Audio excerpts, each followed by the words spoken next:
Тука сме сите заедно за да ви одадеме признание за вашата пожртвуваност и храброст за време на пожарите, кога спасивте многу животи, кога спасивте многу имоти и природни богатства, со вашиот безпоштеден ангажман во гасењето на огнените стихии.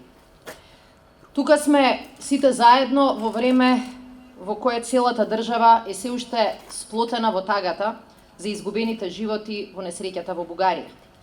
И затоа дозволете ми да ве повикам на почетокот да покажеме уште еднаш дека целата армија, не само ние овде присутни, сочувствува со семејствата кои ги изгубија своите најблиски, со едноминутно молчење во нивна чест.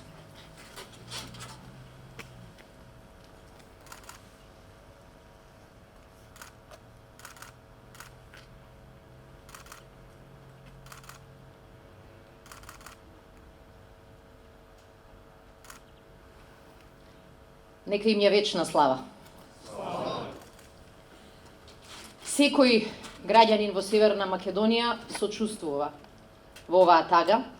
Секој припадник на армијата, кој толку пати досега помогнал да се сочуваат животите на нашите граѓани, да се спречи поголема катастрофа, тагува можеби уште посилно, бидејќи во оваа трагедија никој од вас немаше шанса да помогне.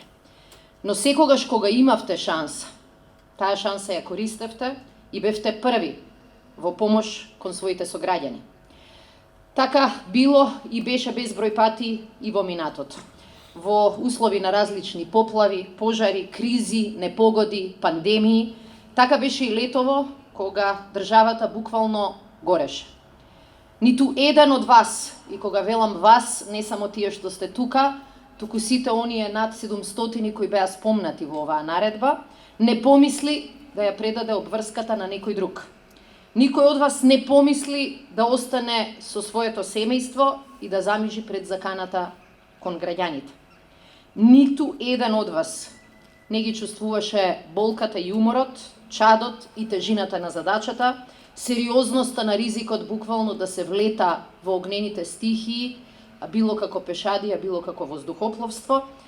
И секој пат кога доаѓавме некој од нас на терен, за да се заблагодариме за пожртвуваноста и да прашаме дали може некако да помогнеме, секој од вас буквално ја кажуваше истата реченица. Тоа е нашата задача.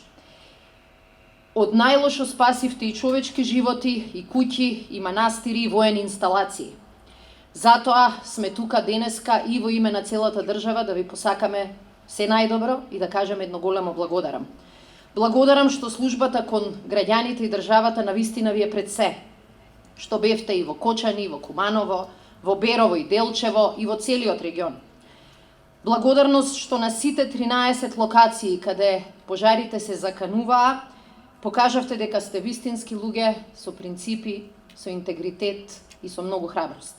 Војници со цврст карактер и со силна мотивација. Лидери кои дури во најтешкото покажаа дека во нивниот речник не постои зборот откажување.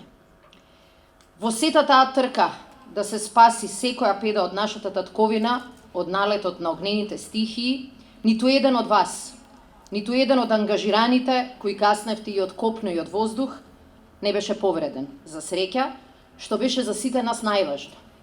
Но тоа не беше само среќа. Тоа беше во исто време и доказ за вашата професионалност, за вашето искуство, за искуството на вашите старешини и за дисциплината која што ја знаете и ја практикувате.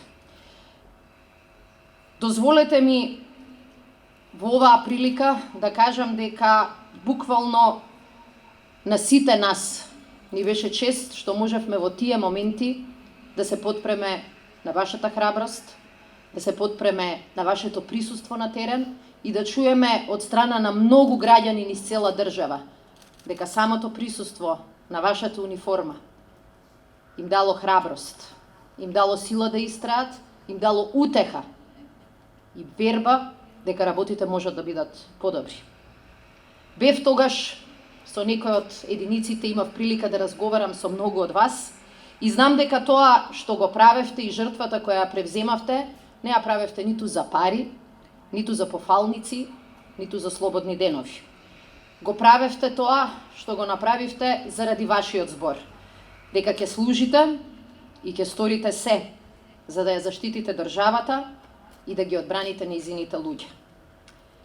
И ова денеска не го правиме ниту за пари, ниту за пофалници, ниту за слободни денови. Го правиме заради тоа што вашиот збор и вашата служба бара да го држиме и нашиот збор и да ја оправдаме нашата служба. Како велат, зборот е секогаш нашиот долг. Тој не обврзува, не врзува, не дефинира и не одредува, понекогаш не издига, понекогаш не треска од земја. И затоа, она што го најавивме на денот на армијата, покажавме дека не е само лесно даден збор, туку дека тоа е обврска која што сме ја превземале и која што сме знаеле дека ќе се исполни. Затоа, во име на вашиот и наш збор, дозволете ми уште еднаш и во име на целата влада да ви се заблагодарам за тоа што стоевте силно и стоевте храбро тогаш кога сите имаа потреба од храброст и од вашата сила. Ви благодарам и ви честитам.